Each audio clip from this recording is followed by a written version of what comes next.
এখন ছাত্রদের কাজ হচ্ছে যে শান্ত হওয়া এবং আমাদেরকে সাহায্য করা।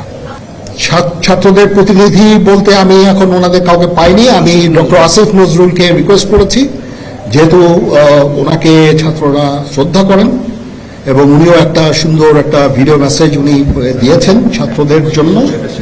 আমি আশা করব যে এই ভিডিও মেসেজটাও কাজে হবে, কাজ দিবে।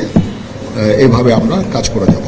আমি আপনাদের কথা দিচ্ছি, সমস্ত হত্যা, সমস্ত অন্যায়ের বিচার আমরা করব। আপনারা সেনাবাহিনীর প্রতি আস্থা রাখেন, সশস্ত্র বাহিনীর প্রতি আস্থা রাখেন। আমি সমস্ত দায়িত্ব নিচ্ছি। আপনাদের জানমাল এবং আপনাদেরকে আমি কথা দিচ্ছি যে আপনারা আশাহত হবেন না। ইনশাল্লাহ আপনাদের যত দাবি আছে সেই দাবিগুলো আমরা পূরণ করব এবং দেশে একটা শান্তি শৃঙ্খলা ফিরিয়ে নিয়ে আসব। আপনারা আমার সাথে সহযোগিতা করেন। দয়া করে আর এই ভাঙচুর, হত্যা, মারামারি, সংঘর্ষ এগুলো থেকে বিরত হন। আমি নিশ্চিত যে আপনারা যদি আমার কথা মতো চলেন, আমাদের সাথে যদি একসাথে যদি কাজ করি আমরা, নিঃসন্দেহে আমরা একটা সুন্দর পরিণতির দিকে আমরা অগ্রসর হতে পারি।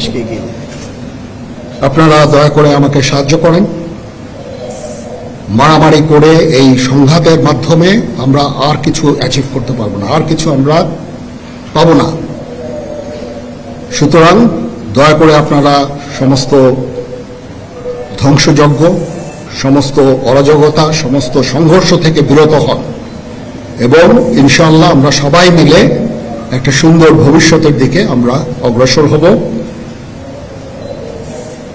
প্রতিটা হত্যার বিচার করা হবে, প্রতিটা অন্যায়ের বিচার হবে। আপনারা একটু ধৈর্য ধরেন, আমাদের কিছু সময় দেন। ইনশাআল্লাহ আমরা সবাই মিলে সমস্ত সমস্যার সমাধান করতে সক্ষম হব। আপনারা আর এই সংঘাতের পথে যাবেন না এবং শান্তি শৃঙ্খলার পথে ফেরত চলে আসেন। আমাদের দেশের অনেক ক্ষতি হচ্ছে, অর্থ সম্পদের ক্ষতি হচ্ছে, জানের লোকজন মারা যাচ্ছে। তো এগুলো থেকে আপনারা বিরত হন এবং আমাদের সাহায্য করেন। আমি সমস্ত দায়িত্ব নিচ্ছি, আপনারা আমাকে সাহায্য করেন। সবাইকে ধন্যবাদ। আল্লাহ হাফেজ।